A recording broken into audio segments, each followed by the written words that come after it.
Bien, bonjour à tous et ne vous inquiétez pas, le ZCL est là, même si on démarre avec un petit peu de retard, c'est dû à un petit problème technique, ça arrive sur la route. Mais on reçoit aujourd'hui que de belles personnes. Yamina Narcisse, bonjour. Bonjour. Lindsay Belvedere, bonjour. Bonjour. Et Priscilla Poulin, bonjour. Ce sont les femmes de Kozeïka. Kozeïka qui vient de sortir pas un album, mais enfin déjà un single. C'est ça. Et un clip qu'on va avoir. C'est l'album à venir. L'album est aussi à venir. Ah oui. On va en parler tout à l'heure. On va recevoir Jean-Luc Diville tout à l'heure avec lui, on va parler de carnaval. Sandrine Alexis, c'est la chronique habituelle du mercredi Focus Art. Martine Fazer, la culture selon Martine. Et puis Jocelyne Boucaud, chronique Coco et Abricots. Vous verrez le mercredi, c'est le jour de la culture. Sinon, l'actualité, c'est le deuxième jour du procès Céligny. Vous savez, ce monsieur qui a été assassiné par 2 personnes il y a déjà 3-4 ans. Olivier Félix était au tribunal hier, il va nous en parler. Plan de redressement de Pointe-à-Pitre, toujours avec Olivier Félix. Et puis les autotests et les masques ont été distribués hier après-midi à René Souta pour les carnavaliers. Est-ce qu'il y a eu que c'est vieux? Ça, c'est autre chose. Plan action jeunesse à Petit Canal à Charlie. Et puis, on va faire un petit focus sur le centenaire de Papa Yaya. C'était hier soir à Cap-Esther-Belloz. Une belle manifestation. Nous allons en parler tout à l'heure avec quelques images. Voilà ce qui fait le sommaire du ZCL. Je suppose que vous êtes déjà en train de déjeuner. Vous êtes en train de nous attendre et à nous regarder. Mais vous n'allez pas être déçus puisqu'on va avoir des personnes qui chantent, des chanteuses de Gouka. Elles sont connues déjà un peu partout dans le monde. On vous voit en France, en Martinique en ce moment même. On est en direct sur le Facebook. Donc, on vous voit partout dans le monde en ce moment. Mesdames, salut à tous. On salue tous les pays qui vous regardent. Partout où on parle français, même les créoles, on vous regarde. Ouais. Alors, on va commencer par Yasmina, c'est elle qui est près de nous.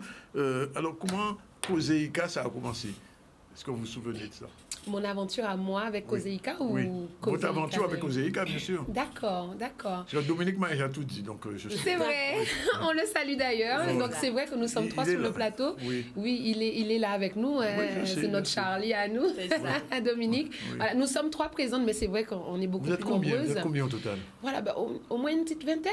Une vingtaine quand même. Voilà, on ne pourra jamais recevoir tous les 20 à la fois. Voilà, c'est ça. Donc on parle au nom de tout. On va faire par étape. C'est ça. Et bien Kozeïka.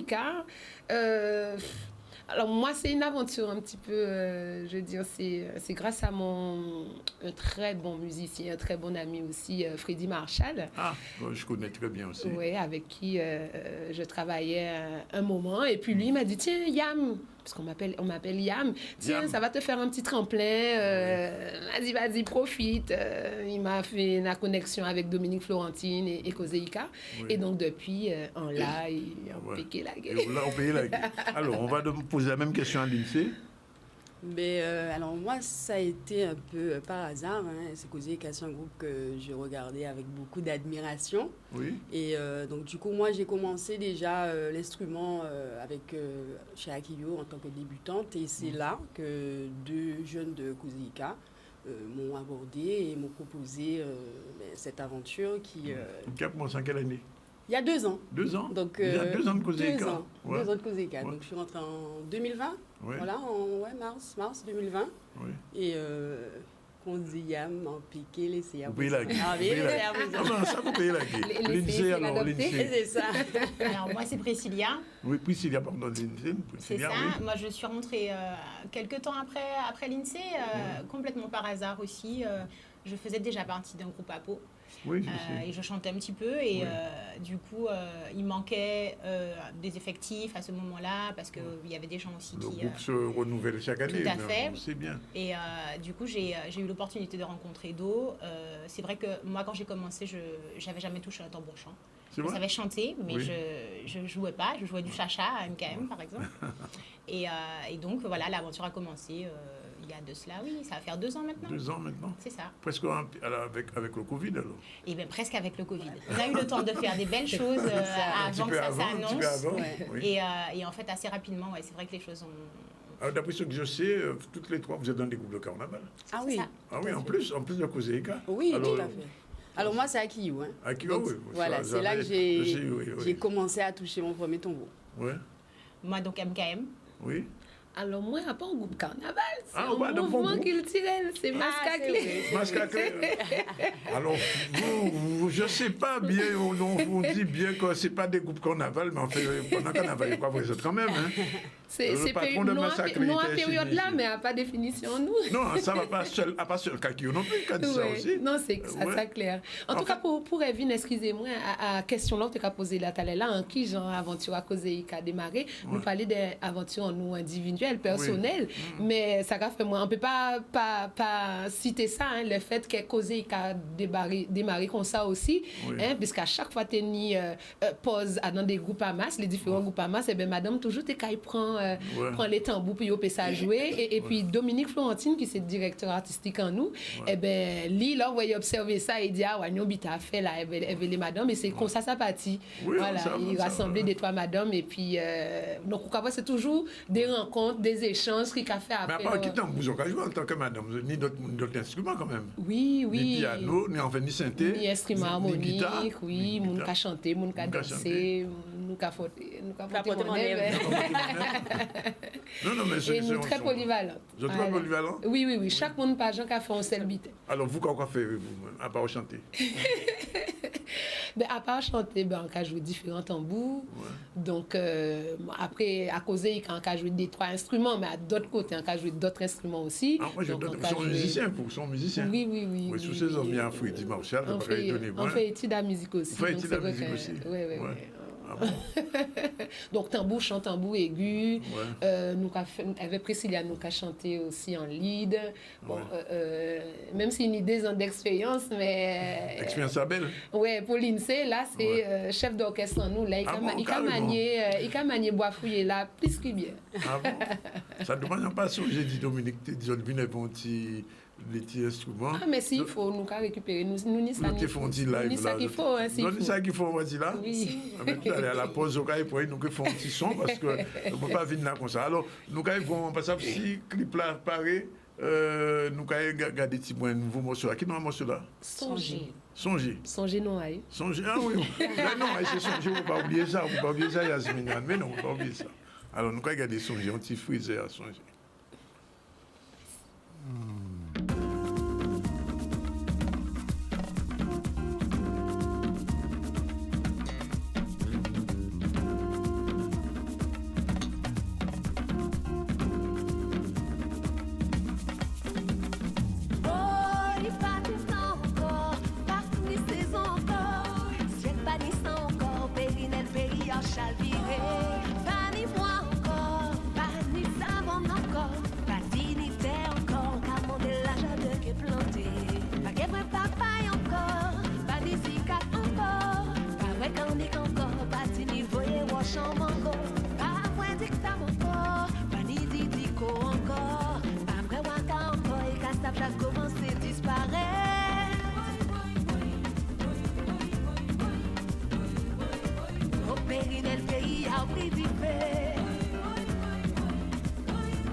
Morceau et puis en qui belle mon encore dans ça qui j'en fait que cousin non de toute façon mon ne peut pas aimer les autres.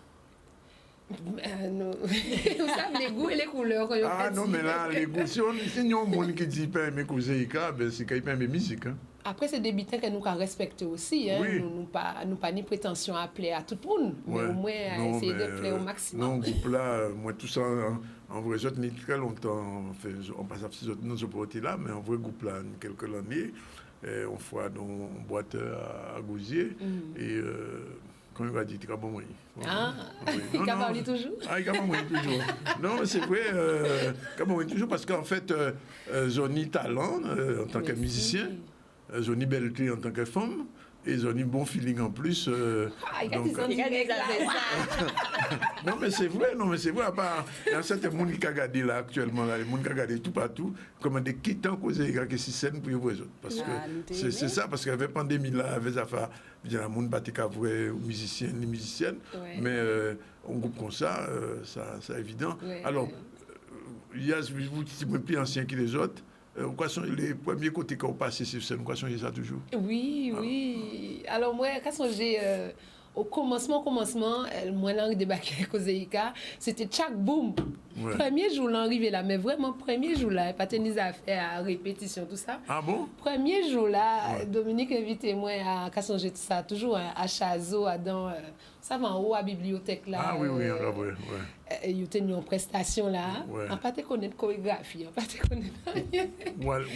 Devant scène là, cette fille là, vous voyez, yo mettez-moi au pas tout de suite.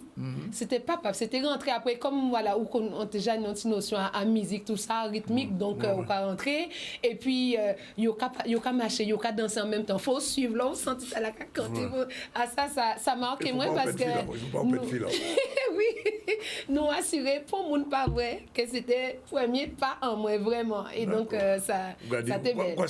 Ah oui on dit sans t'es capable de faire ça là on est capable de faire tout d'autres bits. Alors il y a une question que tu posée sur tous les trois enfin les deux autres. En fait, Kozeïka, c'est de la musique, mais il y a aussi de la chorégraphie. Oui. Alors, comment vous arrivez à matcher tout ça? Mais, écoutez, nous sommes 20 femmes. Oui. Donc, en même temps, nous avons essayé de faire un bit qui est créatif et qui plaît. Parce que, bon, à part le fait que nous sortir rentrer, par exemple, moi, en fait, dans ce Goka, par exemple. Ah, en fait, dans ça, avant de venir à Kozeïka. Voilà, à la base, c'était Goka, on y aussi, c'est dans ce qu'a fait. Donc, chaque monde a apporté on dit tout chaille pour qu'on puisse faire un bité qui appelait public là. Oui, parce qu'en fait dans le cas des clips là chorégraphie là bien aussi. Même si ils n'ont pas de chanter danser je pas de chanter jouer musique là danser là même déjà mais il est essentiel hein, parce que pour musique là même à des moments faut nous caler des temps forts nous marquer des pas des accents des bits pour mettre aussi musique là en valeur. Ouais. Alors nous notre but encore c'est habiller là aussi. Oui. Alors qui nous a décidé au niveau du groupe là? Eh ben nous avons décidé à plusieurs nous avons dit bon quand nous peut faire chaque monde style chaque monde dégainaille nous dit donc nous avons essayé d'apporter chaque monde ça nous paye encore comme là c'est comme pour ces chorégraphies là c'est nous avons décidé ensemble nous avons fait des propositions et à ce moment là ça alors pendant toute période là est passée là j'étais entraîné quand même, j'étais joué quand même, puisqu'en fait, ils font clip, j'étais beau rivière, j'étais tout. Mais c'est ça, on t'avait dit, parce que si nous arrivons à faire musique, nous arrivons à danser, c'est pas aussi parce que nous entraînons dans l'eau. Et que pendant le Covid là, c'est ça nous profiter pour faire. Là, nous tenir des créneaux, nous qu'à mettre masque, nous qu'à faire ça, nous tenir pour faire, mais que nous continuer qu'à préparer, qu'à attendre, effectivement, pour nous parler les tout butins qui rentrent dans l'ordre, quoi. Donc, dans les prochaines semaines, peut-être nous que vous autres scènes, respirer. Nous-mêmes aussi. Nous espérer aussi. Nous espérer ça aussi. Voilà. Alors, pour carnaval là, qu'est-ce qu'on a fait quand même? Ça, hier, on se voit responsable de carnaval là. Il dit, moi, carnaval là, on Jean. En tout cas, pour moi, qui y c'est ça, tu as dit. Pour mascacler non plus. Non, mais pour mascacler non plus. Pour j'en ici bon. Donc, débouler depuis qui temps? Pour Kakio? Depuis le deuxième dimanche. Deuxième dimanche à janvier. Deuxième dimanche. Et là, je vais débouler samedi? Tout cas débouler lundi, dimanche. Mardi, mercredi, samedi, dimanche. Non, on voit dimanche, on est ici dimanche, alors côté autres. Eh bien, à Mascaclé même. Oui, mais c'est sympa. La semaine passée, nous faisons une émission spéciale l'éveil. En belle émission d'ailleurs. En belle émission là. Nous allons passer lundi. Nous allons passer lundi parce que ni monde qui partait ça, qui pas vrai. Oui, ça c'était belle. Ni des paroles fondales que nous entendons. Et nous allons remercier d'ailleurs tous ces gens là qui parlaient là. C'était vraiment belle. Alors, Mascaclé a roulé, mais oui, roulé plus que jamais. Nous ni d'ailleurs déboulé nocturne samedi, dimanche, nous on l'a là aussi. Oui. Travail là qu'a fait. Alors, qui a causé, qui a Mascaclé, qui a Akio, qui a MKM. Zoka roulé. Nous là. D'après moi, Et sans parler des autres groupes, hein, excusez-moi, parce que ni d'autres ni mon avou comme mais oui, Yo, que nous avons salué d'ailleurs. Mélissa, nous nous fédération, avons un groupe alors. Mais c'est ça. D'ailleurs, en période de carnaval, nous pas trop disponibles, puisque chaque monde en Massaïos. Bon, s'il faut nous la nous là. Mais là, c'est laillé, quoi. Voilà, tout à fait. Alors, je fais un premier morceau. Songez que ni d'autres morceaux les prochains disent là, ou bien son seul morceau que vous fait. Non, si album là. Son album. Nous avons préparé là, son Tiagouba. Oui, on faisait. Voilà, extrait à album là. Et songez que c'est d'ailleurs un bel morceau que Dominique Florentine fait à l'hommage à Papaye, qui c'est monsieur Abel, que nous avons salué. Ça que Dominique il reste écouter moi. C'est vrai? Oui, nous voisins depuis tout petit. D'accord. Nous voisins, donc nous connaissons depuis longtemps. D'accord, bien. Donc, nous pouvons trouver dans l'administration à cause des cas aussi pour bon. Ah ben, si Dominique criait moi, paye ni pas problème à Nicolas. C'est bon, c'est nous. On a dit ça officiellement là. Si Dominique dit moi, ils parle. Il a écrit d'abord, il a écrit moi, il dit moi, bon, Danick, on te dit ça, là, ils ont quand même mettre en route. Enfin, ça avait crié moi, je dis moi, Danick, ça y est, le clip est prêt. Est-ce que vous parlez? Bon, Bedo. C'est ça. Non, ça l'appel est lancé. Non, l'appel est lancé et j'assure. Non, en toute façon, non, mais c'est une belle chose voir un groupe de femmes qui font de la belle musique et en plus on y gomme, comme on avait encore. Mais oui, et puis c'est fruit en bel travail. Un bel travail, surtout ça pas le hasard, c'est que j'ai travaillé en l'eau pour, il t'a dit ça à l'INSEE, pendant le Covid, là, je roulais en l'eau malgré tenir tout interdit. En plus, je suis en entraînement tous les dimanches dans les déboules depuis janvier. Alors, pas mise en pratique. Pas forcément que les autres. Et donc, alors, on t'a dit Dominique, en cas pour un premier l'entour avec les 3 premiers qui finissent, mais qui ont un deuxième décattement. Qui ont un deuxième décattement. Alors, d'autres mondes, nous pouvons faire tous les 20, malheureusement. Alors, par exemple, en fait, qui il choisit les 3 là, Non, en fonction des disponibilités. Des disponibilités, c'est ça? Voilà, spontanément. Qui monte qui paie. Tout à fait. Bon, la prochaine fois. Parce que c'est en journée, ni monde qui travaille, ni monde qui... Alors, nous croyons qu'on un petit fouet à clip là quand même encore, pour nous bout. Nous avons quitté un petit morceau là, ça. Allez, on peut danser alors. Hein? Pardon? Allez, on peut danser bon, nous alors. Non, mais fais ça. Mais on fait ça devant les autres là. Non. Oui, trop belle. Mais en toute façon, bien content. En toute façon, tout le monde qui a regardé là, content de vous autres, de ouvrir les autres. Et ça, on a pensé qu'on le monde qui attend là, quittant, ce qui vous paraît, nous que vous autres, d'autres qui sont là. Mais déjà, ils peuvent suivre nous. Oui, c'est ça, ils peuvent suivre nous. Mais par rapport à ça, le 2 juillet, normalement, nous sommes censés être au Festival des Outre-mer arrive à Grenoble. Donc voilà, pour ces gens-là qui aussi en bas là. Le 2 juillet, pour les gens qui ont des autres en France. Mais c'est ça, donc pour ces gens-là. Le 2 juillet. Nous, 2 juillet, on va là. C'est réservé. Exactement.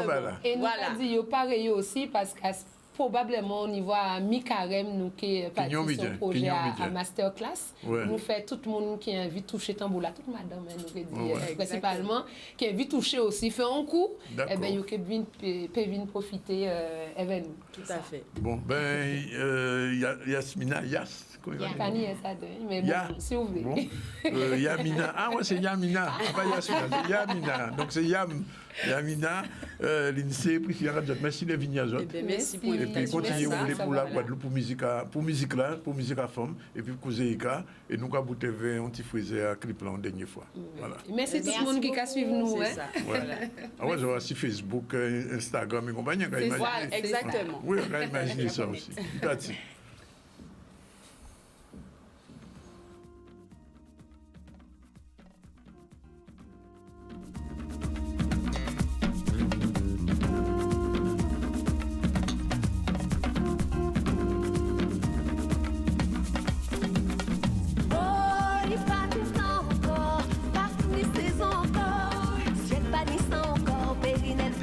Chaviré, pas ni moi encore, pas ni savon encore.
Voilà, il est exactement 13h11. On va recevoir Sandrine. Bonjour. Bonjour Danick. Focus Art. Ce sera quoi aujourd'hui? Bon, elle veut pas dire. Bon.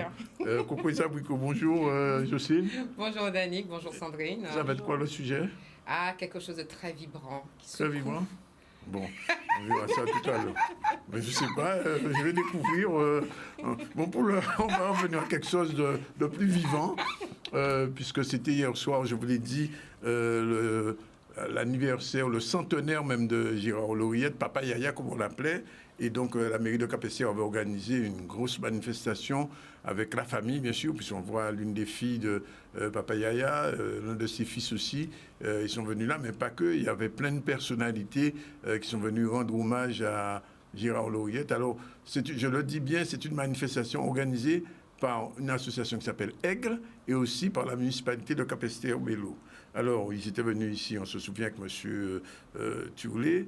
Mais, petit trémolo quand même, c'est que cette manifestation, pour l'un des plus grands pédagogues guadeloupéens, sinon le plus grand pédagogue guadeloupéen, et j'en sais quelque chose, n'a pas encore été, son œuvre n'a pas encore été validée par le Conseil général et le Conseil régional. Pourquoi? Parce que hier soir, pendant cette manifestation qui a duré un peu près de 2 ou 3 heures, il y a eu beaucoup d'interventions, Babar Fleur, Jean-Claude Madou, enfin, etc., Jean-Claude Malo, qui sont venus dire un peu ce que Papa Yaya avait apporté à la pédagogie et à l'enseignement d'une manière générale en Guadeloupe, enseignement qui est repris un peu partout, sauf en Guadeloupe pour l'instant. Et donc, on a vu aucune personnalité du Conseil général, aucune personnalité du Conseil régional. Alors, bien sûr, le vice-président du Conseil général était là, je vais parler du maire, mais officiellement, il n'y a pas eu de message pour le centenaire de Papa Yaya, et ça, on peut le regretter, d'autant plus que c'est une personnalité immense. Tout le monde, tous les gens qui sont intervenus hier soir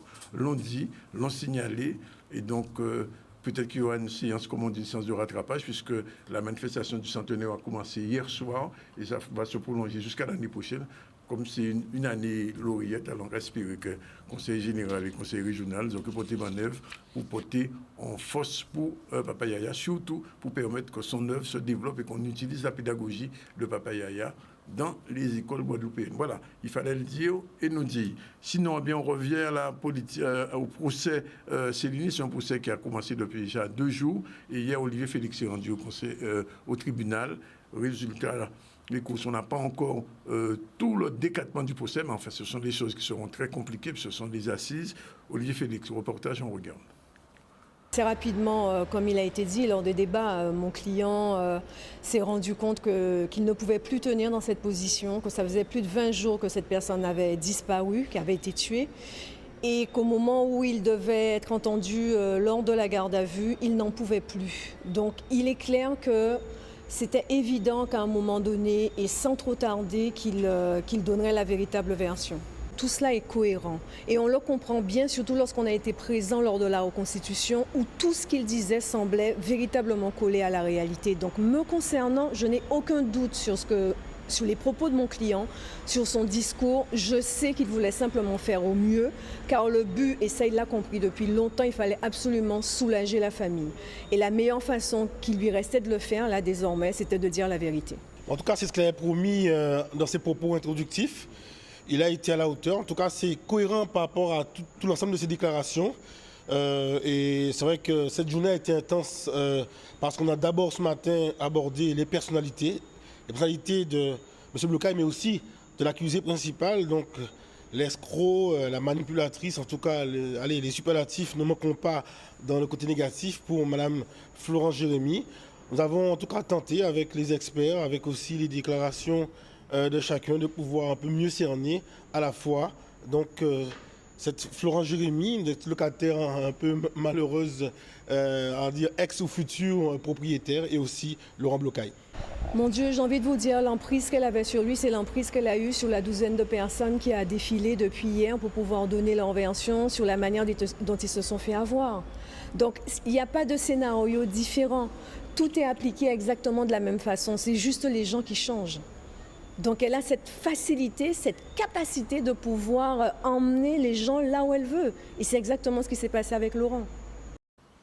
Voilà, c'est une affaire à suivre. 13h16. Deuxième sujet, le plan de redressement de Pointe-à-Pitre, puisque vous savez que cette ville connaît une situation financière particulière depuis la prise en fonction de monsieur le nouveau maire, il faut le dire, Durimel, il a porté manœuvre pour essayer de sortir Pointe-à-Pitre de son écroulement financier. La situation est particulièrement complexe puisque les finances ne suivent pas. Tout de même, on essaie de redresser avec l'aide de l'État. Reportage, Olivier Félix encore. On s'est engagé dans une démarche de redressement et d'appui aux collectivités qui le souhaitent et qui étaient en difficulté financière, mais pas seulement financière, structurelle aussi, comme c'est le cas de Pointe-à-Pitre. Et donc là, après le diagnostic que nous avons fait ensemble, après un premier appui que nous avons donné à la ville de Pointe-à-Pitre avec une personne que nous avons mis à disposition de la collectivité, et puis avec une aide financière que nous avons octroyée en fin d'année dernière, et bien là, nous passons à la phase la plus compliquée, mais aussi la plus concrète, c'est-à-dire le plan de redressement que nous allons conduire avec la ville de Pointe-à-Pitre, ou qu'elle va conduire avec notre appui plutôt. On connaît la situation financière et structurelle de la ville de Pointe-à-Pitre, de la commune de Pointe-à-Pitre, et à partir de là, on a élaboré ensemble une stratégie qui va viser premièrement à faire un point sur la structuration, à faire un point sur un certain nombre de recettes que la collectivité n'a pas comme il le faut ou n'obtient pas comme elle le doit.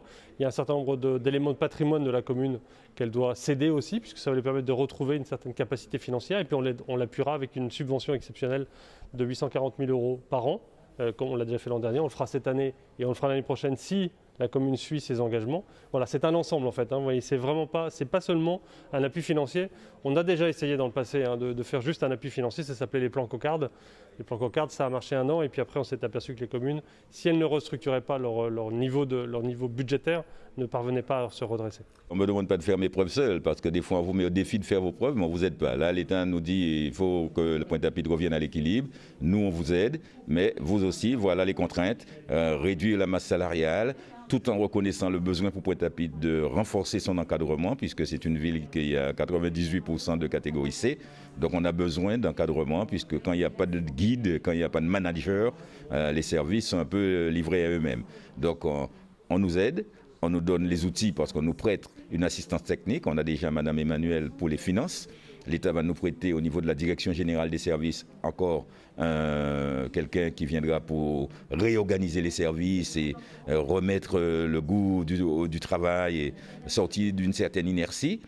Et donc avec ces deux supports et la possibilité qu'on aura de recruter un directeur des services financiers, un directeur des ressources humaines pour remettre les carrières à jour et remotiver le personnel, je suis confiant que dans 2 ans, Pointe-à-Pitre redeviendra la pointe en pointe. Nous avons un plan pluriannuel d'investissement.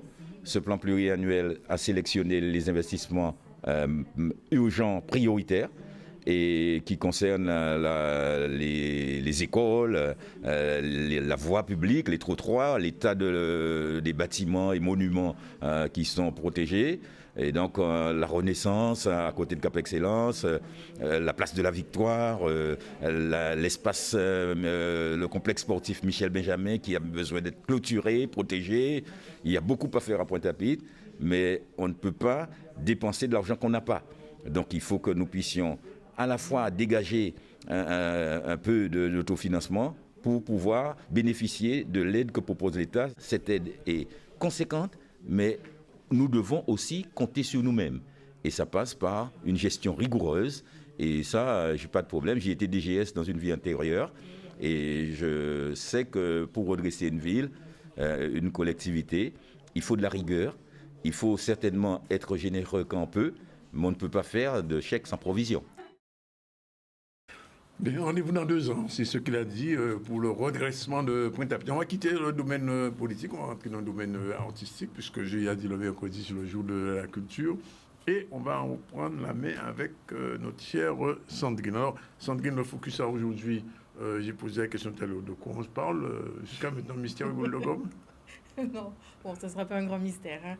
Ouais. Alors, si je vous donnais, par exemple, Danick, Concalambi, écailles de poisson, écailles de tortue, c'est un repas, ça vous dit quelque chose? Non, jusqu'à maintenant, non. Amourette? Non plus. Graines de glouglou? Toujours pas. Toujours pas? Toujours pas. Oh. Générique, on va voir là-dessus. Graines de coco? Toujours pas, ça vient pas.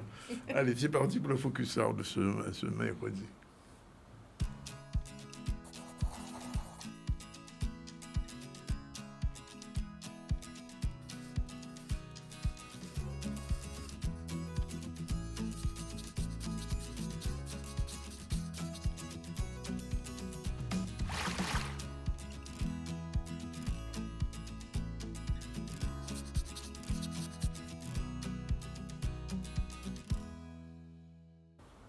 Bien. Alors, j'ai pas trouvé. J'ai cherché, pas trouvé. Alors, mais qu'est-ce que vous feriez avec tout ça, justement? Si je vais vous donner toutes ces choses. Toutes ces choses? Un tableau. Non, pourquoi pas? Je vous mets au défi, oui. Un tableau. Oui, je le ferai. Ah d'accord. Et je vais le présenter au Focus Art. Ah c'est très bien. Oui. Donc, dans 15 jours? Dans 15 jours. Ok. Le pari est pris. Le pari est pris. Donc en fait, aujourd'hui, on va faire un focus sur Georges Rovelas. Georges Rovelas, que tout le monde connaît en fait en Guadeloupe. Et tout ce que j'ai énuméré en fait, et bien d'autres choses qu'il utilise. En fait, vite fait, Georges, c'est un sculpteur designer qui exerce son métier depuis plus de 30 ans, qui a été aussi sélectionné quand même 3 fois à la Biennale de Saint-Étienne, qui a vécu en France en Suisse pendant un certain nombre d'années. Et là-bas, il a suivi sa formation académique en création de bijoux. Voilà, donc je cite. Il a un nom connu quand même. Il a un nom connu? Oui, Rovelas. Oui, Rovelas. Oui, enfin ça me parle, Rovelas. Alors, je cite, c'est le vautour de la savane, c'est le rémora de la mer.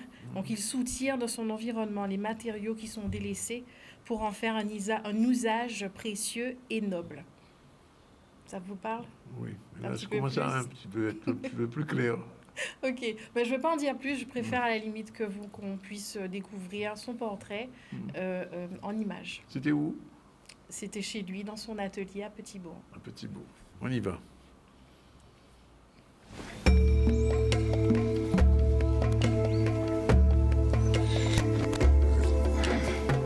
Georges Rovelas, sculpteur-designer, originaire de la Guadeloupe, oui, et plus précisément de Petit-Bourg.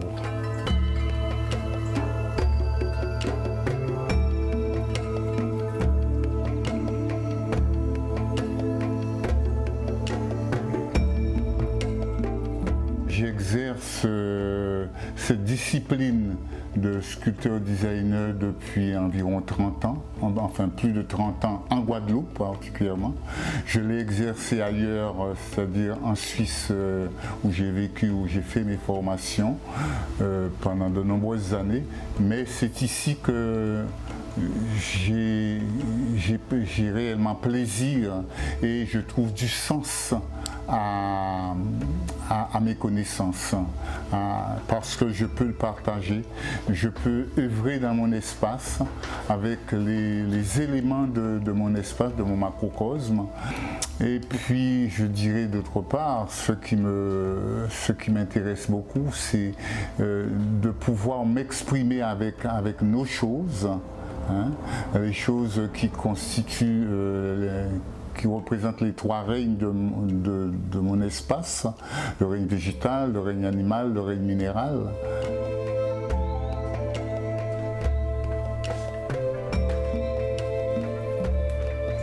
Sur ma table, là, vous allez trouver les choses les plus hétéroclites. Mais ces choses, justement, je suis en constant dialogue avec ces matériaux. Tous ne sont pas propres à notre territoire parce que nous n'avons pas d'argent, nous n'avons pas de bronze, nous n'avons pas tout ça dans notre sous-sol, mais j'en fais aussi usage pour exprimer d'autres choses. Ce qui aussi me fait dire que je ne reste pas précisément l'insulaire qui est recroquevillé sur lui, non, c'est-à-dire que je prends position en parlant de moi, c'est ça, en parlant de moi, en parlant de nous. Et c'est la raison pour laquelle la quasi-totalité de mes matériaux, de nos choses, s'impose dans mes créations. Et alors là, vous allez trouver de la nacre, vous allez trouver des pots de bourse, vous allez trouver de la corne, des écailles de coffre, des écailles de poisson, des écailles de tortue que je récupère aux embouchures. Les squelettes que je retrouve quand on va aux embouchures, ce que la mer nous renvoie sur les rives, je les récupère. Aussi des graines, par exemple, une graine qui est très méconnue qui s'appelle le glouglou. Hein. Il y a aussi le dendé, hein, qui est aussi une graine délaissée, mais une graine précieuse. Et c'est cette transmission que nous devons aussi faire. Pour pouvoir ne pas tout le temps s'approprier et prendre en considération les affaires des autres, de l'autre. Les conques de Lambie, eh bien, il y a une densité de nacre que nous n'utilisons pas. Je clame haut et fort que notre pays est riche. Il est riche, mais tout simplement, nous devons apprendre à l'ausculter, à le regarder, à le respecter avec toute sa richesse. Et puis, il y a pour nous tous, c'est une question de respect, hein, de méthode. Quand je dis le pays Guadeloupe, c'est aussi les hommes qui le constituent. Ils sont beaux, ils sont forts, ils sont aussi intelligents et donc ils peuvent prendre en main cette ressource.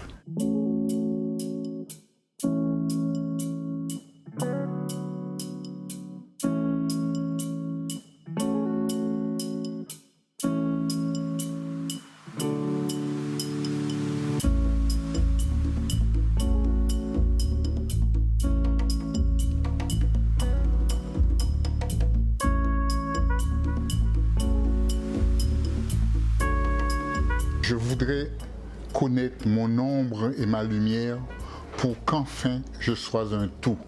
Hein? Je trouve que ce sont des pensées qui sont fortes et qui nous emmènent à nous reconsidérer, à considérer la pensée philosophique ou la pensée même et d'échanger au travers d'elle. C'est comme un prétexte que je cherchais pour dire aux gens parler de choses. C'est un petit peu ça. Une commande, je dois soutirer.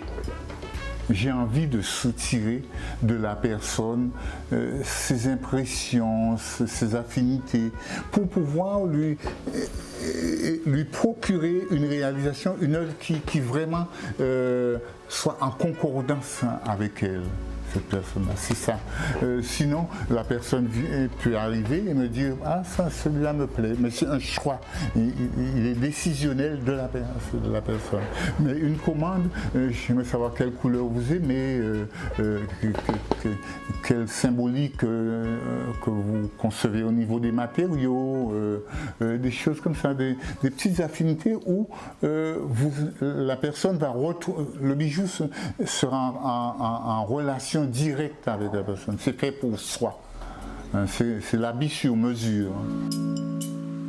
Bon, dans le cadre d'une expo, c'est autre chose, c'est-à-dire les œuvres sont là, ah oui ça me plaît, ça me convient, et puis d'accord. Un mobilier c'est pareil, je crée des tables, des bureaux, il faut que ce bureau, que vous l'habitez.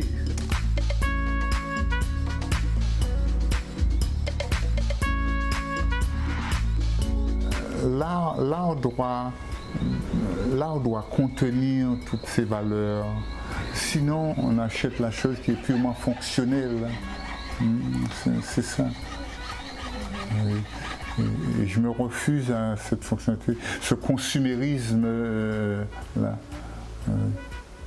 Et c'est ce consumérisme qui, à outrance, je dirais, qui nous a conduit le nez contre le mur aujourd'hui. Et puis, tout paraît banal. Non. Et là, c'est pourquoi j'éprouve énormément de plaisir à créer. Et puis, je ne sais pas si je voudrais faire autre chose.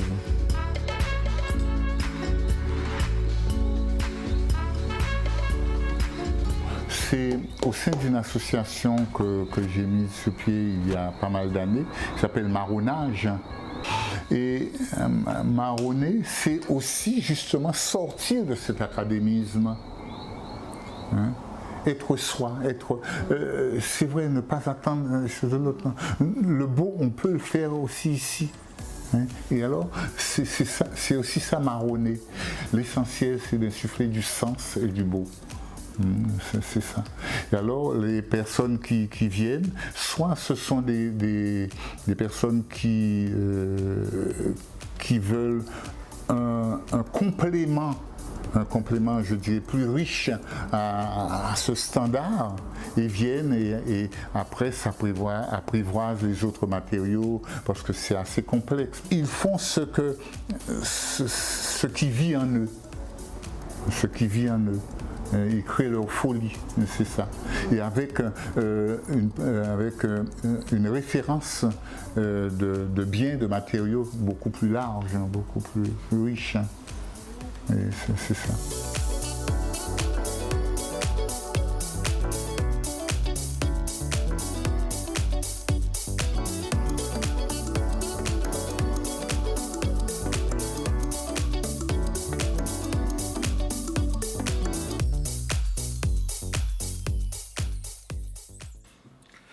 Très belles choses qui sont en vente, j'imagine, dans les galeries, mais chez lui-même. C'est ça.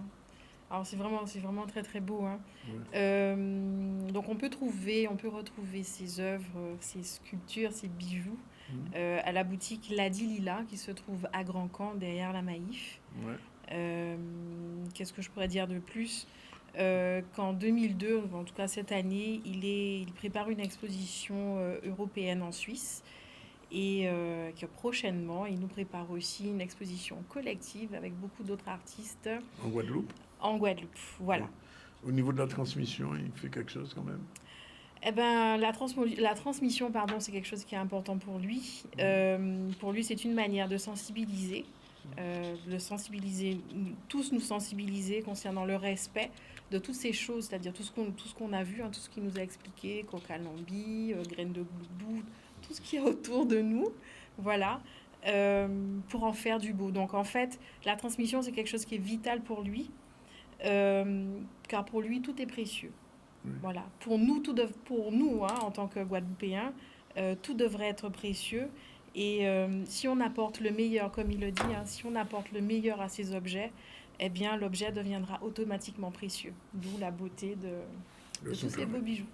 Ok, merci Sandrine pour ce focus sur Georges Rouvilas. Prochain artiste, ce sera qui? Judith Chakra. Quand même. Cette fois, tu as craché le morceau. Voilà, cette fois-ci, Judith. j'ai dit. Voilà. Ouais. Dans 15 jours. Ok, dans merci.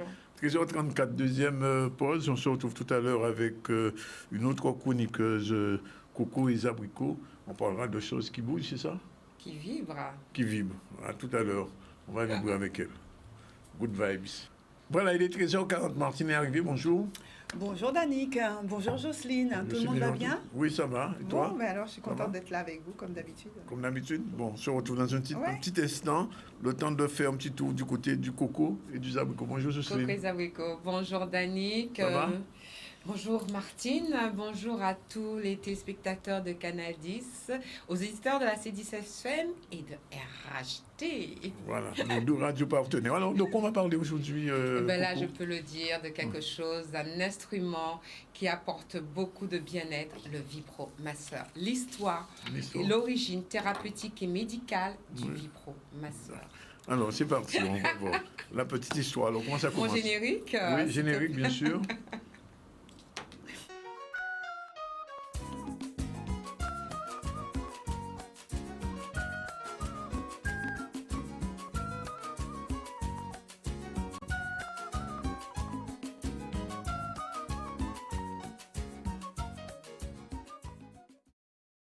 Il y avait un générique. Alors, vibromasseur, ça commence comment? Le vibrateur, comme on l'appelait avant? Déjà, je vais expliquer pourquoi j'ai choisi ce sujet. Donc, lors de mes pérégrinations sur le net, j'ai lu un article qui disait que pendant la première période du confinement, la vente des vibromasseurs ou sextoys avait été multipliée par 6. Et pour selon le sondage IFOP. Pour les femmes. Non, mais il n'y a pas que des vibromasseurs pour femmes. Non, mais... Bon, enfin, je pose la question. Pourquoi que les femmes, justement? C'est ça que je veux démystifier. Ah bon, c'est la vibromasseur pour hommes aussi? Mais bien sûr. Ah, ça, je ne savais pas. Voilà, il y a même par contre, il y a même des vibromasseurs pour hommes et on l'utilise de manière médicale pour les personnes qui ont des problèmes médulaires, qui ont eu un accident, donc pour pouvoir, et qui souffrent d'éjaculation. Donc ça les aide à éjaculer, je dis le terme. Donc ça existe pour hommes, hommes, pour femmes, pour voilà. Et donc c'est pour cela que j'ai voulu faire cette recherche et savoir et me poser la grande question comme je me pose, mais depuis quand le vibromasseur existe? D'accord. Et la réponse en 1000, je vous le donne. 3000 ans. Non, quand même pas. Eh ben, en fin de compte, elle s'approche. Ah bon? C'est la reine Cléopâtre qui Cléopâtre. est l'inventrice de vibromasseurs. Et vous savez, c'était comment les premiers vibromasseurs? C'était un cornet de papyrus rempli d'abeilles vivantes qu'elle se glissait entre les cuisses. Waouh, ouais. Et donc voilà, c'est elle. Ça devait piquer, hein? Je ne sais pas parce que c'était dans un cornet. Et j'ai pas dit que ça qu'elle introduisait, elle le glissait juste et les vibrations. D'accord. Voilà, donc et donc c'était elle la première inventrice répertoriée du vibromasseur. Oui. Donc ce n'est pas les images qui vont avec, mais c'est pas grave. Et mais on peut savoir, on sait que quand même il y a plus de 28 000 ans, on a retrouvé qui date de plus de 28 000 ans avant Jésus-Christ. Ah bon? Et c'est en 2005 que des archéologues l'ont retrouvé. Le premier sextoy, il était en pierre de quartz d'une longueur de 20 cm et dont son usage ne laissait pas de doute. Et on peut répertorier à cette date-là, donc 28 000 ans avant Jésus-Christ. Donc la petite histoire autour du vibromasseur, donc je dis bien l'utilisation médicale et thérapeutique. Hein. Oui. Donc la petite histoire, c'est que autrefois les femmes qui souffraient de migraines, d'anxiété, de mauvaise humeur et tout ça étaient targuées d'hystériques. Ça vient du grec qui veut dire utérus. Donc les targuées d'hystériques. Et qu'est-ce que les maris faisaient? Désemparés devant cette chose, ils les envoyaient chez le médecin. Et le médecin devenait à ce moment médecin branleur et leur faisait un massage pelvien pour pouvoir calmer cette hystérie jusqu'à la prochaine crise, bien sûr. Le massage pelvien, ça existe depuis même l'Antiquité, parce que même Hippocrate en parle. Donc, ces messieurs usaient de leurs mains pour pouvoir soulager ces dames. Sans regarder, ils n'avaient pas le droit de regarder, mais ils avaient le droit de toucher. C'était sous le jupe. Ils avaient le droit de... Et donc, il fait ça. Et vu l'ampleur de la clientèle et des patientes qui augmentaient, parce que beaucoup de femmes, cycliquement, elles devenaient hystériques, ces messieurs étaient débordés face à cette tâche et ils ont voulu vraiment se décharger de ça. Mais il faut savoir que ce problème médical existait depuis longtemps, puisque même avant, il y avait des cures thermales où les femmes allaient se faire soigner leur hystérie et leur fatigue, bien sûr. Et celle qui était en tête, c'est celle d'Allemagne en 1830. Et là, comme c'était encore à vapeur, il n'y avait pas d'électricité, donc on leur braquait des jets dans l'entrejambe pour pouvoir soulager toutes leurs envies. Je suppose que c'était assez douloureux. Voilà, on voit l'image de Cléopâtre, enfin humoristique. Et ensuite, il y avait des fourchettes, les fourchettes pelviennes. Donc tous ces mots me font un peu peur. Et c'est vraiment... Non, parce que fourchette, voilà, j'ai pas pu trouver de l'image de la fourchette, mais ça devait être assez dangereux quand même. Oui. Donc, mais voilà. Enfin, au moins, ça calmait l'hystérie. Ben oui, peut-être définitivement aussi, c'est sûr. Et donc voilà. Et ensuite, en France, en 1840, ils n'étaient pas aussi pointus que les Allemands, donc ils pratiquaient que le jet puissant pour pouvoir soulager en massage, pour pouvoir soulager ces dames. Et il faut attendre 1883, avec l'arrivée du docteur Granville, ancien médecin branleur, entre guillemets, c'est mon terme, qui lasse est fatigué de faire ce genre de pratique et pour soulager ses deux mains, donc a décidé de trouver un moyen d'inventer un instrument pour pouvoir vraiment les relayer dans leurs tâches. Et c'est là où il a inventé le premier vibromasseur électrique qu'on appelait le marteau de Granville ou le percuteur de Granville. Donc on montre les images, je sais que j'ai des images où on montre les premiers vibromasseurs. Donc ce sont des instruments assez rébarbatifs à la vue. Ils étaient imposants par leur taille, donc c'était vraiment le praticien, il fallait encore se rendre au cabinet du praticien pour pouvoir se faire soulager. Et en général, c'était soit manipulé avec une pédale et tout ça, mais donc c'était vraiment des instruments énormes, on ne pouvait pas les ramener chez soi. Donc voilà. Ensuite, il faut continuer et il faut attendre 1920 il faut attendre 1920 pour vraiment avoir des vibromasseurs portatifs à pédale ou hydraulique, mais chez soi. Donc les femmes n'étaient plus obligées d'aller chez le médecin, elles pouvaient se soulager toutes seules chez elles, mais il faut savoir que c'était les personnes aisées et riches qui pouvaient vraiment se procurer ce genre d'instrument, parce que c'était coûteux. Donc c'est à partir de 1920 vraiment où le thérapeutique au cabinet est venu le thérapeutique à la maison. Et il faut savoir, les grandes amatrices de vibromasseurs ou de vibrateurs, c'était le nom. Il y avait l'impératrice Eugénie, déjà, la femme de Napoléon III, qui était vraiment en liste, la première à utiliser ça, et toutes les dames de la cour suivaient, bien sûr. Au grand bonheur de Napoléon III. J'imagine. Oui. Voilà, donc c'était la petite histoire autour du vibromasseur, mais il faut savoir que le vibromasseur, à l'époque de thérapeutique, il est devenu instrument purement de plaisir à partir des années 50. Parce que c'est là où on l'a vraiment différencié de l'usage thérapeutique, parce que les personnes l'avaient chez elles, c'était de plus en plus miniaturisé. Des marques d'électroménager comme Calor et autres ont commencé à les fabriquer. Et d'ailleurs, il y avait des publicités assez intéressantes où on voit, même 3Sus, dernièrement encore dans les années 80, raffermissez vos joues, ayez des joues fermes, la quintessence de la jeunesse, voilà, ce genre de choses pour inciter à acheter ce genre de vibromasseur. Et de plus en plus, voilà, comme on voit les publicités, toujours sur les joues, 3Sus, vraiment des choses intéressantes, toujours la personne de très bien habillée, très bien sur soi, et avec le petit message qui permet de l'acheter. Donc voilà, et il faut savoir que dans les vibromasseurs, les types de vibromasseurs, il n'y a pas que les vibromasseurs à usage sexuel.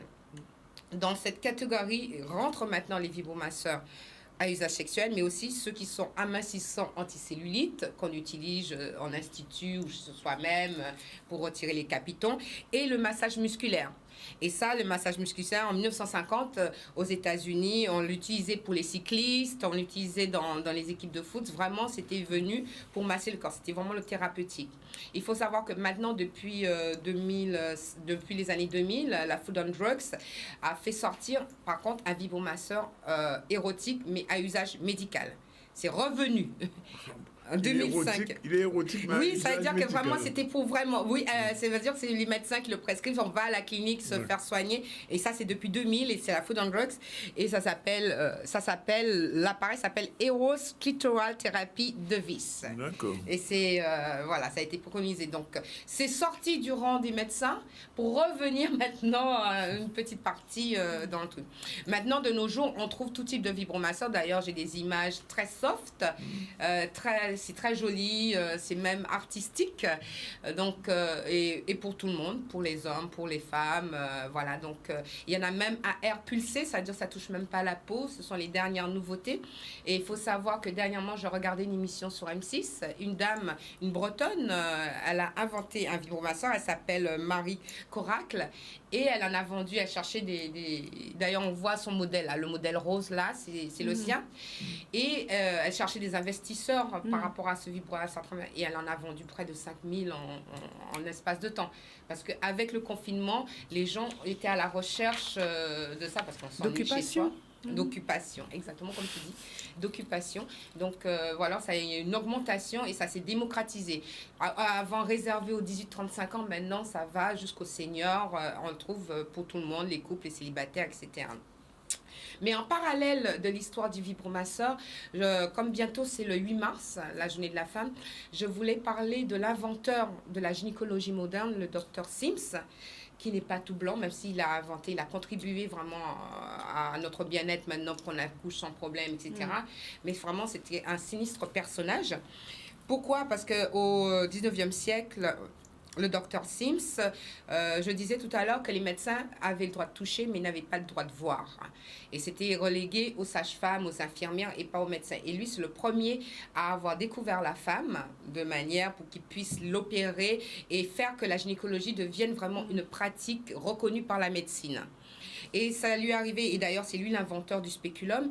Et comment ça arrivé? C'est un truc banal, il avait une amie qui faisait du cheval, elle est tombée, elle s'est blessée, et en sang elle arrive chez lui, et comment il lui remet les organes avec 2 cuillères. Et de là, il a eu l'idée d'inventer le spéculum. Et donc, ça l'a travaillé et il a dit pourquoi pas s'occuper des femmes parce qu'il y avait énormément de femmes qui, après les accouchements, souffraient de déchirures, de fistules, etc. Et là, il a dit, bon, il va se perfectionner dans ce domaine. Mais toute l'avancée de cette médecine, il le doit à des esclaves parce qu'il pratiquait les opérations sous des esclaves sans anesthésie. Comme toujours. Comme toujours, voilà. Donc, et après, quand il avait parfait son domaine, il le pratiquait normalement dans sa clinique. Mais avant, il y a beaucoup de femmes qui ont subi. Et sur une trentaine d'esclaves, l'histoire n'en a retenu que 3, Anarcha, Lucie et Betsy, qui lui ont permis vraiment de parfaire sa technique au niveau gynécologique, de remettre les organes et tout ça. Et avec ça, il a eu des trucs. Mais ce sinistre monsieur, quand même, après la guerre de sécession, il était parti un moment en France, d'où il était aussi le médecin de l'impératrice Eugénie.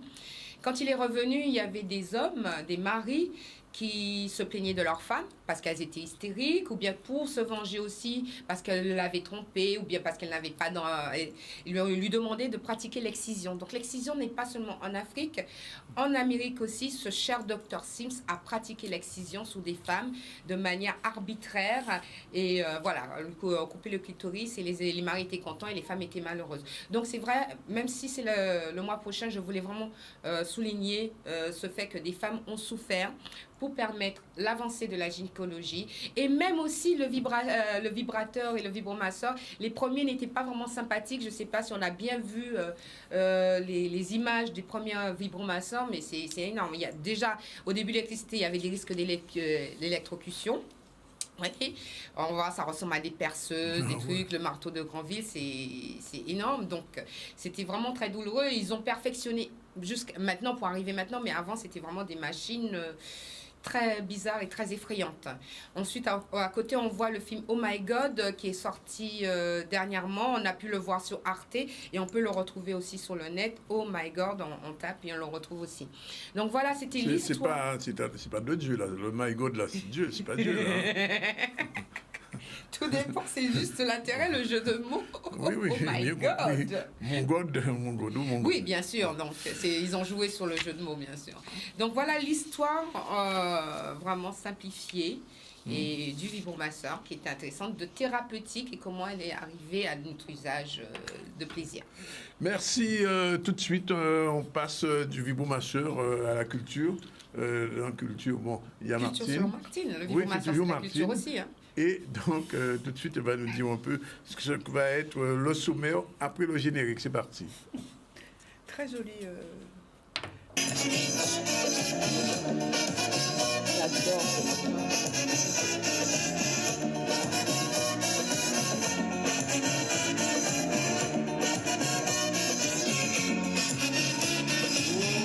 Le soleil lève le matin à ta ciel là.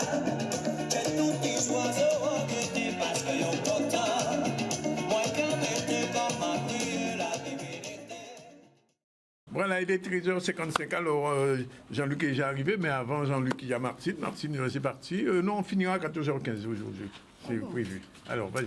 Bien, bonjour Danick, bonjour aux auditeurs et bonjour également à tous les téléspectateurs de Canal 10, les auditeurs de RHT, C10 et le fan club que je n'oublie pas. On va être direct aujourd'hui, je pense que tu vas bien Danick. Ça va, jusqu'ici, le vibromasseur ne m'a pas perturbé. Non, ça ne t'a pas perturbé, ça n'a rien fait vibrer. Oui. Ok, eh bien je vais parler de deux petites choses dans ma revue de presse de la culture. Deux sujets, un sujet autour d'une femme qui vient d'être récompensée en Guadeloupe et puis un petit agenda culturel qui tournera un petit peu autour du carnaval, mais simplement parce que je veux mettre l'accent sur 3 groupes avec uniquement leur prochaine date. Donc on y va tout de suite avec tout d'abord donc cet agenda revue de presse de la culture, 2 sujets, le patrimoine. Je vais parler du patrimoine, pourquoi ? Parce que le ministère de la Culture a décidé que le patrimoine on devait renforcer la participation citoyenne autour de la protection de patrimoine. Alors les images qui vont suivre sont essentiellement du patrimoine de la Guadeloupe, mais cette décision vient bien sûr du ministère de la Culture et de la Communication, qui pour lui était nécessaire vu la croissance et l'intérêt du public vis-à-vis de son patrimoine et de la société civile, s'est posé cette question donc de son implication. une responsabilité collective. Le patrimoine, certainement que oui, répond Roselyne Bachelot, qui est notre ministre de la Culture, non seulement au sens même où ce mot patrimoine désigne notre passé et ce qu'on nous a légué, bien entendu, qui est le plus précieux, et en nous confiant donc la tâche de transmettre tout cela aux générations futures. Donc ça a tout son sens que le grand public, c'est-à-dire que la société civile s'empare de cela et donc de participer à la protection de ce patrimoine. C'est bon pour tout le monde. C'est dans cet esprit, d'ailleurs, qu'un colloque a été mis en place et qui fait suite également à un rapport, une réflexion qui a été entamée de 2020 sur ce sujet, un rapport qui a été porté par le ministère de l'Inspection générale du patrimoine et ministère de la Culture. Et ce colloque qui s'est tenu, donc, a tenu quand même ses promesses puisqu'il a permis de cerner un petit peu quels étaient les besoins, les attentes et surtout comment on pouvait mener à bien cette prise en charge ou cette attribution de la réflexion autour de notre patrimoine par le public. Alors pour ce faire autour de ce colloque, dans un premier temps, il y a eu 250 personnes qui ont été auditionnées dans le cadre d'un rapport et ce sont plus de 304 personnes qui ont participé le 18 janvier dernier à une première partie de ce colloque. C'était en France, c'est pas encore arrivé jusqu'en Guadeloupe, mais ce sont des choses qui vont nous bénéficier aussi et sur lesquelles nous aurons à réfléchir. Et donc, le 1er février dernier, il y a eu encore 330 personnes qui se sont présentées au musée du Quai Branly, Jacques Chirac, qui ont participé à une réflexion et pour pouvoir réfléchir à ce nouveau paysage patrimonial, toutes spécialités confondues, que ce soit des bibliothèques, des monuments, des musées, etc. Tout cela doit faire partie de cette réflexion et donc doit aider, par le biais de ce colloque, à porter un regard neuf sur la place que chacun des citoyens doit avoir dans l'univers du patrimoine qui est le sien, dans sa proximité. Donc, des préconisations vont être issues de ce travail et de ce colloque. Un rapport va aussi être réalisé. Et puis, donc, ça permettra de voir l'engagement et les mesures qui doivent être prises pour vraiment permettre à tous ces citoyens de participer à cette réflexion qui nous impactera tous, même chez nous, dans très peu de temps. Donc voilà un petit peu pour cette réflexion. Je crois qu'elle se pose aussi pour nous, en Guadeloupe, bien évidemment. Parce que je signale qu'il y a une maison de Saint-Claude où j'ai habité, qui va être, oui, effectivement, qui va être réaménagée et deviendra une maison patrimoniale, la région de Saint-Claude. C'était tout juste à côté du cinéma. Mais c'est important, tu vois, Danick, ce travail de fond que nous devons mener aussi en Guadeloupe. D'aucuns le mènent déjà certainement à bien des niveaux, mais il est vraiment important qu'on prenne toute la mesure de cette protection de ce patrimoine. Et je prends pour exemple quelque chose qui m'a profondément blessée, c'était à Morne-à-l'Eau, la maison de Gertier-Archimède qui a été purement et simplement démolie par méconnaissance, pour des tas de raisons. Mais je crois que ça, c'est important qu'on prenne conscience de ce patrimoine et de ce qu'on doit le léguer aux générations futures. Parce que c'est pas tout de parler de cette femme, mais là, on avait le moyen de cette petite maison d'en faire un musée de proximité, d'en faire quelque chose. Et il y a des tas de lieux comme ça qui ont été malheureusement livrés à la destruction sans réflexion approfondie. Un ouvrage qui est sorti récemment, j'ai reçu son auteur, Madame Robin, sur Alitur. Oui. Elle a fait l'inventaire de tout ce que Alitur a construit après 1928, le cyclone qui avait ravagé la Guadeloupe. On oublie peut-être que le Conseil général de Basse-Terre, le tribunal de Pointe-à-Pitre, etc. Mais la mairie de Bémaro a été détruite. La Renaissance, le cinéma, tout récemment. Enfin, Chamon il a détruit ça. Bon, bref. En tout cas, voilà, c'est un sujet sur lequel nous reviendrons très probablement. Un deuxième sujet autour de la culture et donc de ce qui peut être mis en place pour accompagner les porteurs de projets culturels, c'est une allocation d'installation, d'ateliers et d'achat de matériel. C'est un sujet qui est porté par la Direction régionale des affaires culturelles en Guadeloupe également et qui attribue donc une allocation d'installation et achat de matériel aux artistes qui sont en activité et qui résident dans la région. Tout ceci pour leur permettre de financer des travaux d'aménagement de leur atelier, d'acheter du matériel nécessaire à pratiquer leur activité dans tous les domaines des arts visuels. Il y a une date limite de dépôt de dossier qui est celle du 3 mars 2022 à 10h sur une plateforme identifiée au niveau de la DRAC. Et le cadre très précis, cette aide est accordée avant tout aux artistes professionnels, mais ne l'est pas aux étudiants, il faut le rappeler. Et puis, il faut savoir que le montant de l'aide qui sera attribué sur le devis qui sera présenté dans le dossier qui est à construire et à présenter ne peut excéder 50% du coût total des travaux et de l'équipement. Si les artistes exécutent eux-mêmes leurs travaux, eh bien, ce n'est que le coût du matériel qui sera pris en charge. En tout cas, si vous êtes dans cette situation, vous avez besoin d'améliorer vos locaux artistiques, votre atelier, donc n'hésitez pas à aller télécharger le dossier avec toutes les formalités vous pouvez vous présenter au niveau de la Direction régionale des affaires culturelles avec un numéro de SIRET, avec un dossier complet et donc postuler pour pouvoir obtenir cette aide qui vous permettra d'aller plus loin dans votre pratique artistique. Je continue rapidement, cette fois-ci dans un agenda, avec un sujet qui est celui du MACT, qui après le PAG, donc le prix de l'architecture Guadeloupe, c'est terminé, c'est pas terminé, il y a encore une exposition en cours et surtout des ateliers qui vont se poursuivre dans le cycle architecture jusqu'au 24 avril prochain. Donc ça, c'était autour du PAG. Et aujourd'hui, c'est Jamaican Expo au MACT. Le Jamaican Expo qui va se tenir là à partir du 26 février, qui va aller aussi jusqu'au 24 avril. C'est un élément supplémentaire de réflexion à l'intérieur de cette exposition, de ce cycle d'exposition architecturale. Et cette nouvelle exposition, elle est consacrée cette fois-ci à la découverte de la vitalité de la création architecturale caribéenne en Jamaïque.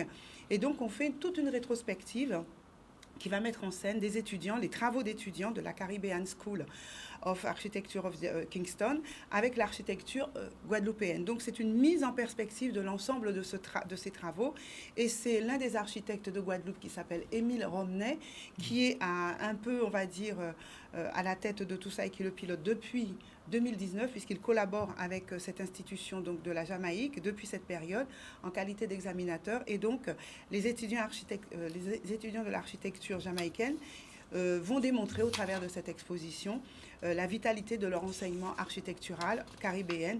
Et donc, c'est à voir à partir donc, du 26, l'exposition sera ouverte au public, en sachant que le vernissage se tient ce vendredi 25, en extérieur, sous comment dirais-je, à l'extérieur, le nom m'échappe, mais ça va revenir.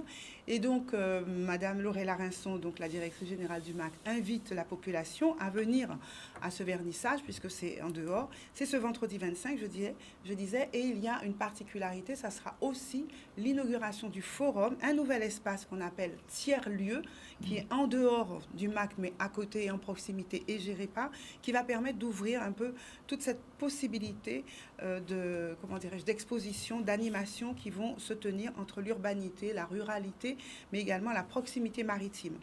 Donc, autour de cette inauguration, Dance Hall, happening avec des groupes Carnavalex, et puis ensuite, il y aura bien sûr la visite libre de l'exposition. Et tout ça, c'est ce vendredi 25 avec un sujet qui va aller jusqu'au 24 avril pour cette exposition. Si j'ai encore... Une seconde. Non, pas une seconde. Je ne peux pas dire ça. Deux secondes. Donc, dans ces cas-là, je laisse le sujet sur cette femme. Et je vais juste dire 2 mots sur le carnaval, mais très peu de choses. Mardi Gras 1er mars au Moule, je voulais juste parler donc, du groupe qui s'appelle Akio. Je n'aurai pas le temps de dire tout ce que j'avais à dire sur eux, mais donc, il vous invite ce samedi 26 février avec le Massatimoun. Donc je ne parle pas du carnaval dans sa globalité, mais je voulais faire un focus sur l'aspect enfant et la manière dont ils accompagnent donc, pour tous les Timouns. Donc c'est en tout cas avec Akio, c'est ce samedi 26 février 2022. L'autre groupe sur lequel je voulais mettre un focus, le Gimbo All Star, c'est un groupe qui est de Pointe-à-Pitre. Oui. Et donc, eux, ils font des appels à cotisation. C'est un groupe qui est extrêmement suivi. Il faut savoir qu'ils ont pas loin de 13 000 personnes qui sont abonnées sur leur compte, des chiffres faramineux de personnes qui likent également, de les 11 000 vues, 11 000 personnes qui mettent des j'aime et qui sont présents sur ce site et qui accompagnent ce groupe. C'est un groupe qui est très apprécié du fait de la richesse de ses costumes et de son décor et également de ses chorégraphies. Et je terminerai avec le groupe Avant-Vent, qui est un des groupes du Moule. Au-delà du Moule Massif, on sait qu'Avant-Vent, eh bien, il a depuis très longtemps, 40 ans cette année. Bizarre. Et oui, et ça se fête. Et donc, on voit cette très belle petite affiche qui annonce ce 40e anniversaire. Et donc, Avant-Vent sera aujourd'hui d'ailleurs au Moule à partir de 18h pour un petit carnaval sur le célèbre marché du Moule, qui est un marché qui reçoit énormément de visiteurs. Eh bien, ils seront là cet après-midi à 18h pour un petit spectacle. Et 2 autres rubriques très vite, une expo photo à Sainte-Anne, c'était important. C'est l'association Caraïbes qui présente cette exposition photographique qui est à la fois éphémère, puisqu'elle raconte Sainte-Anne au travers d'une série de photos, donc à voir. C'est du 5 mars, c'est pas tout de suite, j'en reparlerai, c'est à partir du 5 mars, mais voilà, retenez déjà cette date parce que ça va être assez sympa. Et le Creole Beach, l'Awarak, Beach, qui nous propose une exposition qui s'appelle Aube, Miroir de notre enfance, c'est tout de suite, là, dans peu de jours, du 3 au 24 mars, mais là aussi, j'aurai le temps de vous en parler. Voilà pour le CSM du jour. Voilà, toujours merci, à la Martine. vitesse rapide. Dis-moi Oui. si je dois devenir supersonique, hein, parce que Ça viendra. ça va venir, ou TGV au choix. Ça dépend des jours. Ça dépend des jours. Voilà, il est 14h07. On a encore à parler de carnaval. Tu as Oui, commencé. sur un autre, Et sur un autre registre. Ouais, exactement. Et c'est avec Ça, je sais. Jean-Luc. Bonjour. Bonjour. Et donc, il y aura 3 séquences sur le carnaval. Oui, on va faire 3 séances. Ouais. Désolé, hein, Oui. les aléas de la technique font que bon, nous nous retrouvons ici pour 3 séances, mais il est important de dire un certain nombre de choses concernant Tout à le fait. carnaval. Je vais dédier, avant de commencer cette rubrique, à 3 personnes. 3 musiciens, Dominique Panol, Rémi Mondé et Guy Jacquet. Ils vivent quand même. Hein. Ils vivent, hein. Oui, qui nous font Bon, l'amitié de d'accord. nous regarder Ouais. tous les lundis. Tous Donc les je les lundis. salue bien bas. Oui. Aujourd'hui, on va poser la question fondamentale du carnaval. Pourquoi on boule Vaval? C'est parti.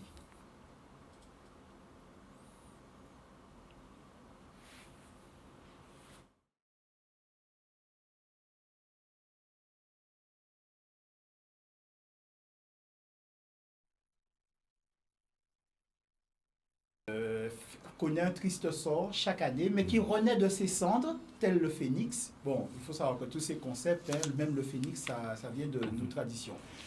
Pour poser cette question, il faut déjà savoir qu'est-ce que Vaval. Alors, on va y aller.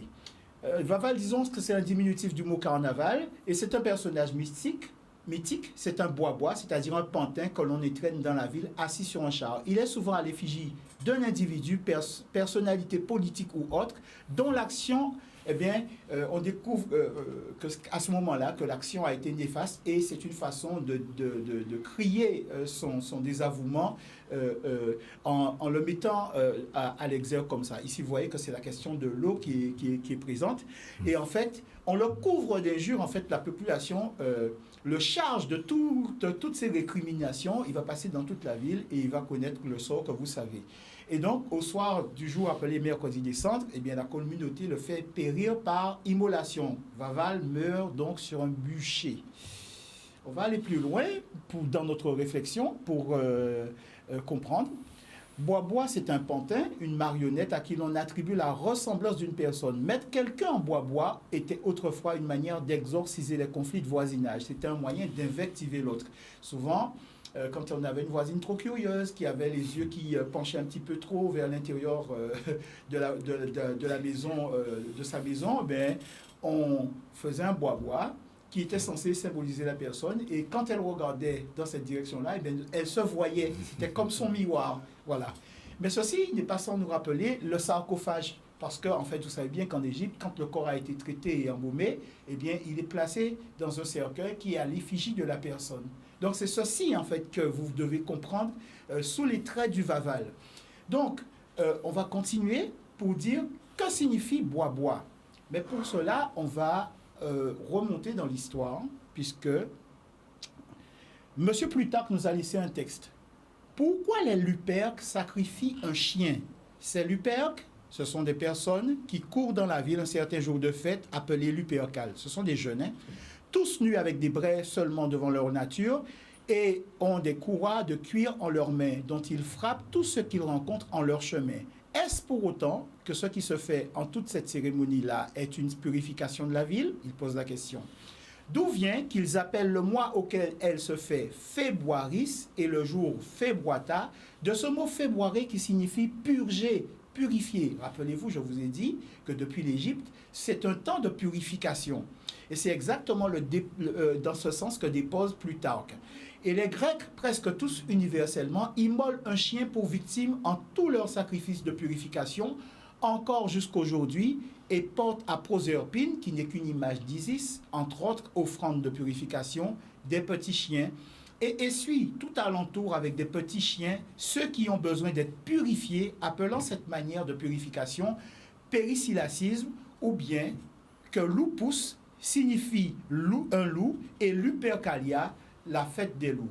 On reprend ce texte. D'où vient qu'ils appellent le mois auquel elle se fait Féboiris et le jour Féboata, de ce mot Féboiré qui signifie purger, purifier.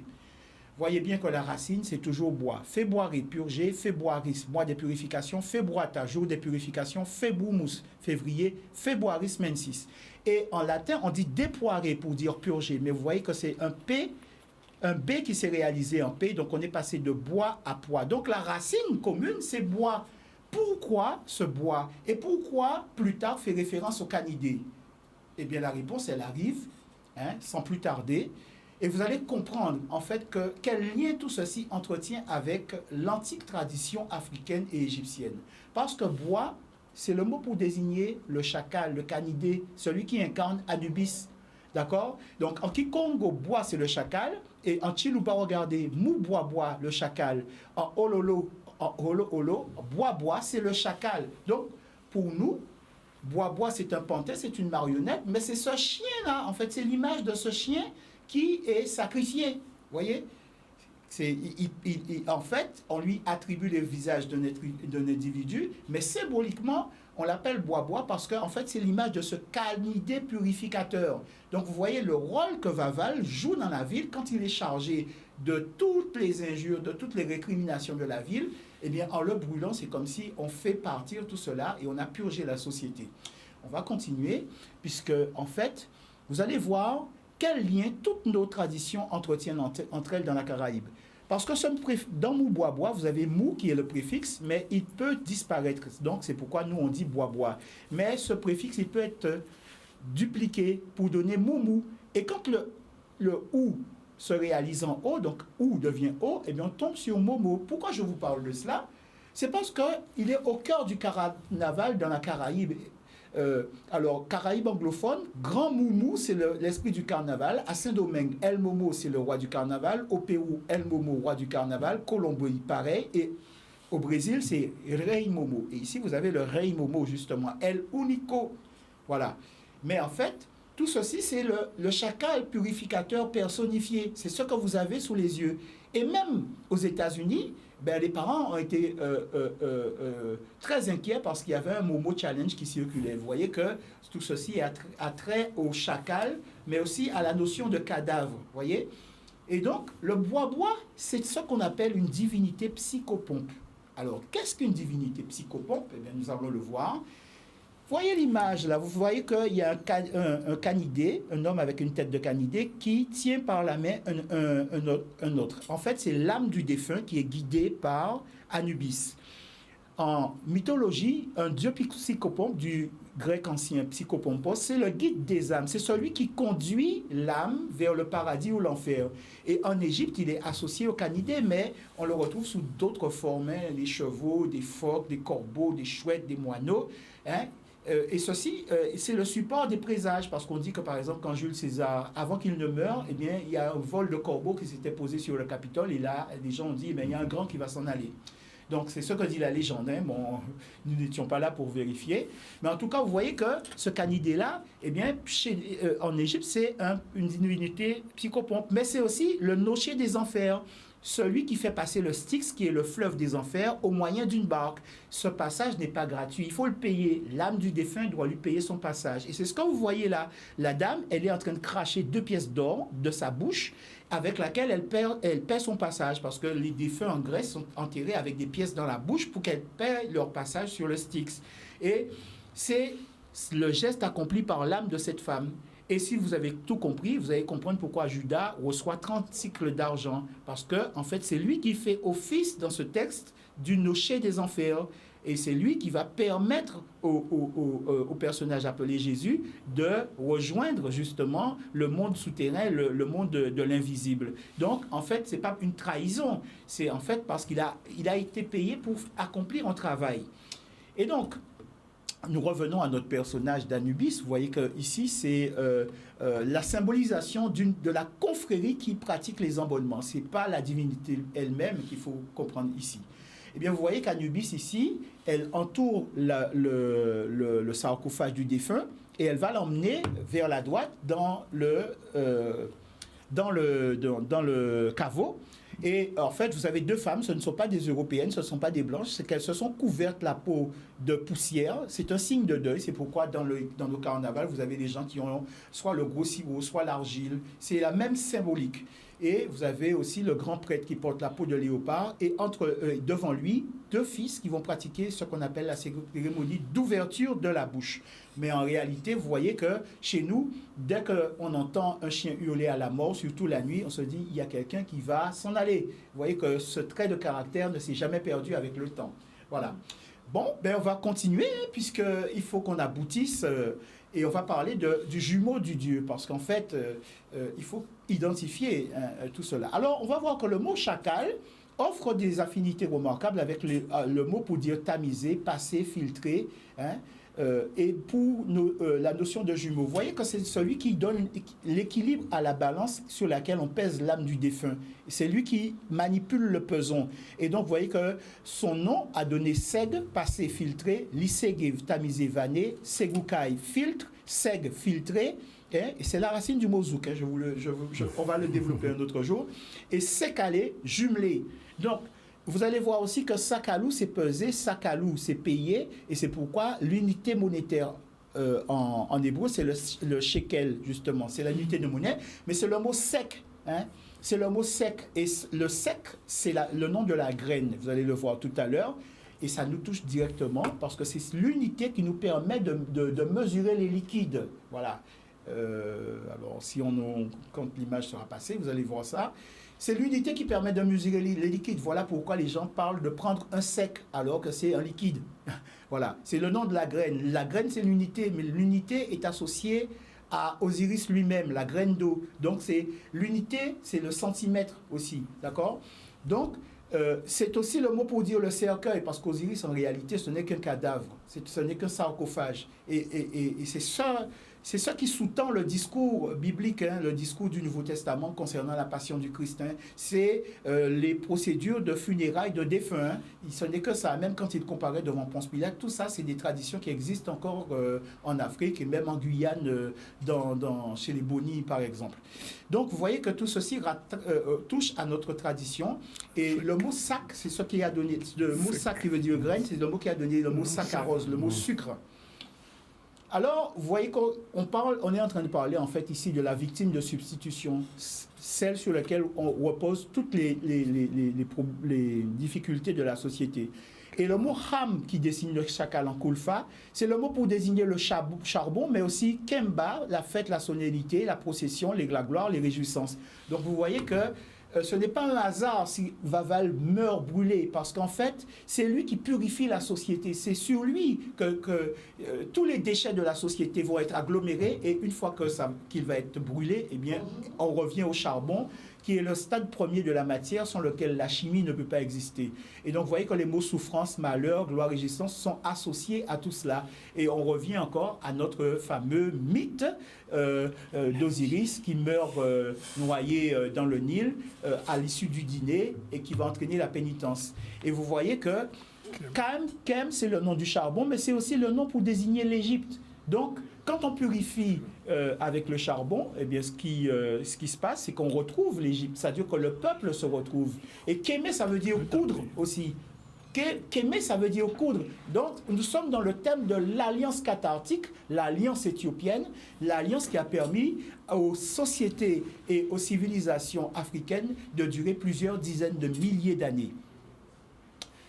On va continuer avec, pour terminer, et montrer en fait que c'est le jumeau. Pourquoi? Parce que il est à la fois le traîneau, le char, mais il est à la fois le bois-bois. D'accord? Mais ce bois-là, c'est aussi Osiris et c'est aussi Anubis. Vous voyez, en Lunda, on dit Kabwa pour désigner le chien, mais chez nous, Kabwa, c'est la charrette. Donc, quand vous voyez le char, sachez qu'il symbolise une entité. Il symbolise le nocher des enfers. Il symbolise aussi la divinité psychopompe qui conduit vers le monde des défunts la victime par substitution qui est à la fois Osiris et Anubis lui-même. Voilà. Et donc, tout ceci va nous permettre d'arriver à notre conclusion, là où nous voulions en venir. Nous allons patienter quelques instants. On ne sait pas si l'image est un peu bloquée. Nous en excusons. Hein. Voilà. Donc, voilà pourquoi en boule Vaval. Voilà pourquoi. Parce que c'est une façon de purifier la société de ces mots. J'aurais aimé quand même vous montrer quelques images, parce que souvent les gens disent « Oh, il n'y a pas de carnaval en Afrique, ça n'existe pas, donc on ne peut pas retrouver la trace en Afrique. » Oui, si vous cherchez le carnaval comme réjouissance, comme fête à l'occidental, vous n'allez pas le trouver. Mais si vous cherchez une institution religieuse, là, vous avez des chances de trouver. Parce que Dibon Barimbok, à propos des Lupercales qui se passaient à Rome, il dit qu'en Afrique, on fera les choses autrement. Ce ne sera pas un fouet pour battre comme chez les Luperques, mais un chasse-mouche pour faire des purifications. On ira donc dans les cours d'eau, au Cameroun. À cette même époque, on ira dans la Sanaga, le grand fleuve, et on fera des rituels d'aspersion au moyen du chasse-mouche fouetté dans l'air au niveau du visage des personnes à purifier. Donc vous voyez que le carnaval touche à la notion de bain des marées. Ce n'est pas un hasard si, tout de suite après les bains des marées, eh bien, commence la période du carnaval. Vous voyez que tout est logique. Tout est spirituel dans notre société guadeloupéenne, mais il faut avoir les outils pour pouvoir vraiment s'en rendre compte. Alors j'espère que le film va démarrer, mais je voulais vous montrer peut-être que... Voilà.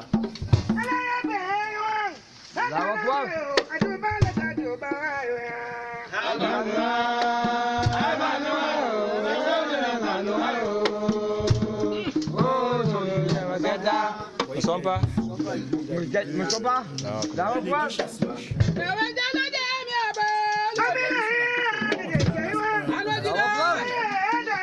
C'est une société secrète qui s'appelle les OJ. Et